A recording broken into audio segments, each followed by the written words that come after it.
Il faut protéger le Ghana. En disant ouvertement non au Fonds monétaire international, le Ghana a pris un risque énorme pour sa stabilité. Les puissances qui se cachent derrière les institutions de Bretton Woods veulent le faire payer. Il faut absolument déstabiliser le Ghana pour sauver le FMI, car le Ghana démontre aujourd'hui que le FMI est plutôt nocif pour nos pays. C'est une arme aux mains des puissants. Surtout qu'à bien y regarder, il est difficile, pour ne pas dire impossible, de voir un pays que le FMI a réussi à faire décoller. Au contraire, son passage laisse toujours des ravages. Sans le FMI, le Ghana a pu lever sur la scène internationale 20 milliards de dollars, pratiquement 20 fois ce que lui proposait le FMI qui lui avait un plan d'1 milliard de dollars. Et ceci avec un taux d'intérêt hyper intéressant et sans les contraintes infantilisantes du FMI. Ce pays est aujourd'hui sur la bonne voie. Deuxième producteur d'or en Afrique, le Ghana est devenu récemment un important producteur de pétrole.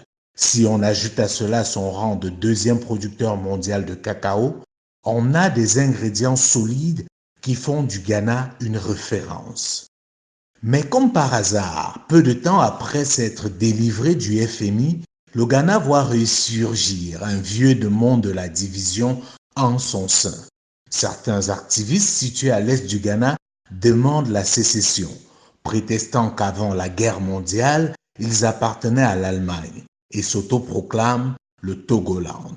Ce qui pourrait être risible si ce n'était pas un sujet si grave, c'est qu'ils reconnaissent que le Ghana, c'est-à-dire leur pays, est une démocratie, un état de droit et un exemple de bonne gouvernance, mais réclament ce qu'ils appellent leur dignité d'origine, une histoire à l'africaine où on parle de dignité en réclamant une appartenance d'essence coloniale. Comme le Cameroun, le Togoland, qui était sous protectorat allemand avant la guerre, a été reparti entre la France et la Grande-Bretagne après la défaite allemande. La partie française deviendra le Togo après son indépendance et la partie anglaise sera rattachée au Ghana après un référendum.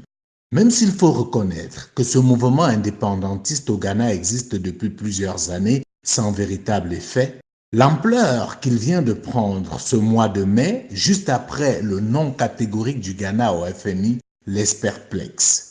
La méthode est simple, diviser pour mieux régner, freiner le développement du Ghana pour éviter de laisser prospérer la réalité qui est qu'avec le FMI, c'est impossible de se développer. Sauf que, au Ghana, ils auront du répondant en face. Le pouvoir en place a des résultats.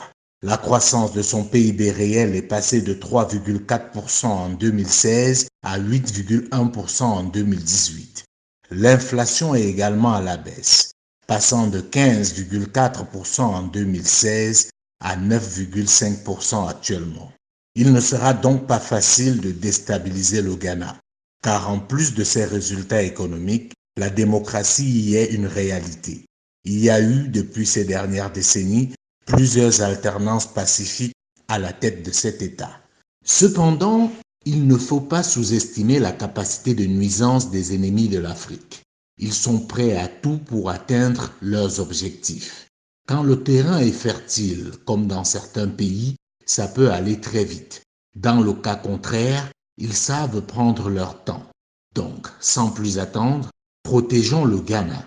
Son succès éclairera sans doute les anciennes colonies françaises qui sont encore sous l'emprise du FMI.